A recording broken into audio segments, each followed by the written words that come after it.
എൻ്റെ ജോലി എന്ന് പറഞ്ഞാൽ ഷിപ്പിൽ ആം ഗാർഡായിട്ട് പോവുകയായിരുന്നു. ഞാൻ ഷിപ്പിൽ ആം ഗാർഡായിട്ട് പോകുമ്പോഴത്തേക്ക് ഒമാനിൽ നിന്ന് ഈജിപ്തിലേക്കായിരുന്നു ഞങ്ങളുടെ ഷിപ്പ് പോയിക്കൊണ്ടിരുന്നത്. യമൻ്റെ തീരത്ത് എത്തിയപ്പോഴത്തേക്ക് യമൻ്റെ ടെററിസ്റ്റ് 4 സ്പീഡ് ബോട്ടിൽ വന്ന്, എനിക്ക് 4 തൊട്ട് 8 വരെയായിരുന്നു രാവിലെ ഡ്യൂട്ടി. 6 മണിയായപ്പം സഡൻലി ആയിട്ട് ഞങ്ങളെ അങ്ങ് ഫയർ ചെയ്യുമായിരുന്നു.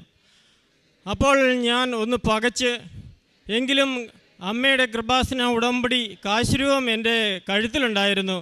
ഞാനതെടുത്ത് യൂണിഫോമിന് വെളിയിലിട്ട് പ്രാർത്ഥിച്ചപ്പോൾ എനിക്കൊരു ശക്തി കിട്ടി.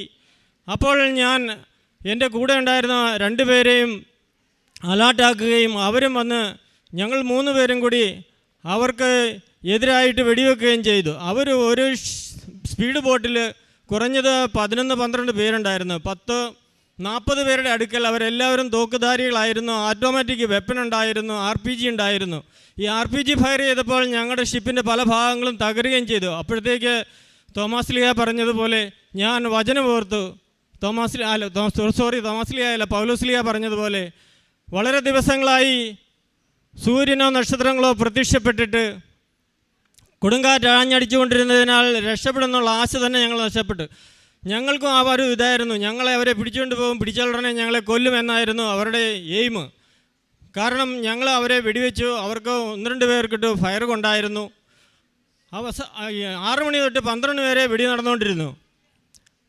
അതിനിടയിൽ അവർക്ക് ഒരാളുടെ വെടി ഏൽക്കുകയും അവർ അവിടെ വെച്ച് തന്നെ മരിക്കുകയും ചെയ്തതിൻ്റെ ഫലമായി അവർ ഞങ്ങളെ ആക്രമിക്കുന്നതിൽ നിന്ന് പിന്തിരിയുകയും. അപ്പോൾ ഞാൻ നോക്കിയപ്പോഴത്തേക്കാണ് എൻ്റെ ഇടത് ഷോൾഡറിൽ വെടിയുണ്ട കയറിയിരിക്കുന്നു. ചോര ഇങ്ങനെ യൂണിഫോമിലും കയ്യിലും എല്ലാം കൂടെ ഒലിച്ചുകൊണ്ടിരുന്നു. കാരണം ഞങ്ങൾ മരണപോരാട്ടമാണ് നടത്തിക്കൊണ്ടിരുന്നത്. അപ്പോൾ എൻ്റെ ശരീരത്തിൽ കൊണ്ടതോ മറ്റുള്ളവർക്ക് എന്താ സംഭവിക്കുന്നതെന്നോ എനിക്ക് തിരിഞ്ഞു നോക്കാനോ അങ്ങോട്ടും ഇങ്ങോട്ട് തിരിയാനോ പറ്റാത്തൊരു കണ്ടീഷനായിരുന്നു. ഉടനെ തന്നെ ഞാൻ ക്യാപ്റ്റനെ ഇൻഫോം ചെയ്യുകയും ക്യാപ്റ്റൻ വാർഷിപ്പിന് ഹെലികോപ്റ്ററിന് വേണ്ടി അനൗൺസ്മെൻറ്റ് ചെയ്യുകയും ചെയ്തു. എങ്കിലും ആരും ഞങ്ങളെ സഹായിക്കാനുണ്ടായിരുന്നില്ല. ഈ ഷിപ്പിലാണെന്നുണ്ടെങ്കിൽ ഡോക്ടറുടെ ഫെസിലിറ്റിയോ മറ്റ് മെഡിസിനോ ഒന്നും ഇല്ലായതിനാൽ ചോര ഇങ്ങനെ വാർന്നുകൊണ്ടിരുന്നു. അപ്പോൾ ഒരു പ്ലാസ്റ്റിക് കവറിൽ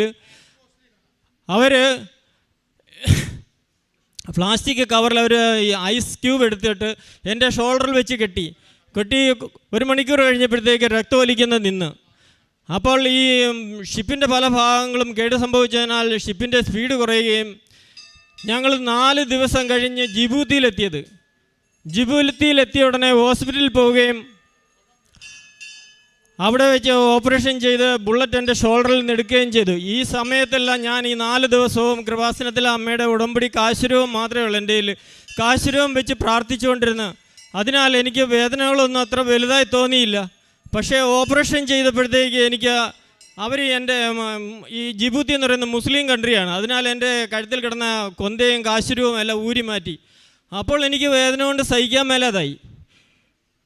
കൃപാസനത്തിൽ അമ്മയുടെ ഈ കാശുരൂപവും കഴുത്തിൽ എന്നെ കിടന്നുകൊണ്ട് എനിക്ക് ഈ വെടിയുണ്ട ഏറ്റെങ്കിലും എനിക്ക് അത്ര വലിയ മാനസികമായ ഫീലിങ്ങോ ശരീരത്തെ വേദന അറിഞ്ഞില്ല. പക്ഷേ ഈ കാശുരൂപം ഊരി മാറ്റിയപ്പോഴത്തേക്ക് എനിക്ക് വേദന ഭയങ്കരമായിട്ട് സഹിക്കാൻ പറ്റിയില്ല. പിന്നെ ഉടനെ തന്നെ ഓപ്പറേഷൻ ചെയ്ത് ബുള്ളറ്റ് എടുത്ത് കളഞ്ഞ് അവർ എൻ്റെ ബോഡിയിൽ ഈ ബുള്ളറ്റിൻ്റെ കാർബൺ മീൻസ് ഈ ബുള്ളറ്റ് ഈ വെടിമരുന്നിരുന്നതിനാൽ അവിടെ 3-4 തുളയിട്ട് എടുത്ത് അത് എല്ലാം ക്ലിയർ ചെയ്ത് പിറ്റേ ദിവസം അവനെ ഡിസ്ചാർജ് ചെയ്തു. ഇത് ഞാൻ ഇവിടെ വന്ന് പറയുന്നത് ആരും ഞങ്ങളെ പ്രേരിപ്പിച്ചിട്ടോ മറ്റ് എന്തെങ്കിലും പൈസ തന്നിട്ടോ ഒന്നുമല്ല. എൻ്റെ റിസൾട്ട് ഞാൻ കൊണ്ടുവന്നിട്ടുണ്ട്. കോപ്പിയെല്ലാം എൻ്റെ കയ്യിലിരിപ്പുണ്ട്. ജിബൂത്തി ഹോസ്പിറ്റലിൽ നിന്ന് ഡിസ്ചാർജ് ചെയ്ത് എൻ്റെ സർട്ടിഫിക്കറ്റും എൻ്റെ കയ്യിലുണ്ട്. അങ്ങനെ ഞാൻ അമ്മയുടെ അനുഗ്രഹത്താലും ഒരു കുഴപ്പവും കൂടാതെ വീട്ടിൽ വരികയും ആശുപത്രിയിൽ വന്ന് ബാക്കി ട്രീറ്റ്മെൻറ്റ് ചെയ്ത് ഇപ്പോൾ എൻ്റെ ഷോൾഡർ പൊക്കുന്നതിന് കുഴപ്പമൊന്നുമില്ല, വർക്ക് ചെയ്യുന്നതിനും കുഴപ്പമില്ല. ഈശോയ്ക്കും അമ്മയ്ക്കും 1000 നന്ദി. ആ സമയം തന്നെ ഞാൻ ഡ്യൂട്ടിയിലായിരിക്കുമ്പോൾ എൻ്റെ വൈഫിൻ്റെ ബ്രസ്റ്റിൽ ട്യൂമറുണ്ടായിരുന്നു. അപ്പോഴത്തേക്ക് ആശുപത്രി കൊണ്ട് കാണിച്ചപ്പോഴത്തേക്ക് പെരുമല ആശുപത്രിയിൽ കാണിച്ചപ്പോൾ അവർ പറഞ്ഞ് ഇത് മാമോഗ്രാം ചെയ്യണം. മാമോഗ്രാം ചെയ്ത് കഴിഞ്ഞപ്പോഴത്തേക്ക് ഡോക്ടർ പറഞ്ഞ് ഡോക്ടറിന് സംശയമുണ്ട്, അതുകൊണ്ട് ഓപ്പറേഷൻ ചെയ്യണമെന്ന് പറഞ്ഞു. അപ്പോഴത്തേക്ക് ഓപ്പറേഷൻ ചെയ്യണമെന്ന് പറഞ്ഞ് വീട്ടിൽ വിട്ടപ്പോഴത്തേക്ക് ഭാര്യ ആ സ്ഥലത്ത് കൃപാസനത്തിലെ അമ്മയുടെ തൈലം പുരട്ടി പ്രാർത്ഥിച്ചുകൊണ്ടിരുന്നു, അമ്മേ ഇത് ക്യാൻസറൊന്നും ആകരുത്, ഒരു കുഴപ്പവും കൂടാതെ ഓപ്പറേഷൻ ചെയ്തു തരണേന്ന്. പ്രാർത്ഥനയുടെ ഫലമായി അമ്മയുടെ മാധ്യസ്ഥം കൊണ്ട് ഓപ്പറേഷൻ ചെയ്തു, ബയോപ്സിക്ക് അയച്ചു. ഒരു കുഴപ്പമില്ലാതെ ബയോപ്സിയുടെ റിസൾട്ട് വന്നു. അവിടെയും അമ്മ എൻ്റെ കുടുംബത്തെ അനുഗ്രഹിച്ചു. ഇതുകൂടാതെ ഞാൻ ഒരു ദിവസം പള്ളിയിൽ പോകുമ്പോഴത്തേക്ക് എൻ്റെ മനസ്സിൽ തോന്നി, കുളി കഴിഞ്ഞ് കാലൂടെ കഴിയാലേ പൂർണ്ണമായി ശുദ്ധമാവുകയുള്ളൂ. അപ്പോൾ പള്ളിയുടെ അടുത്തൊരു പോസ്റ്റ് ഉണ്ടായിരുന്നു, അതിൽ സ്റ്റേ വയർ കെട്ടിയിരുന്നു. സ്റ്റേ വയർ ഈ ലൈൻ കമ്പിയിൽ മുട്ടിയിരുന്നു. ഞാനത് ശ്രദ്ധിച്ചില്ല, രാവിലെ ആയിരുന്നുകൊണ്ട് കാണാൻ പറ്റിയില്ല.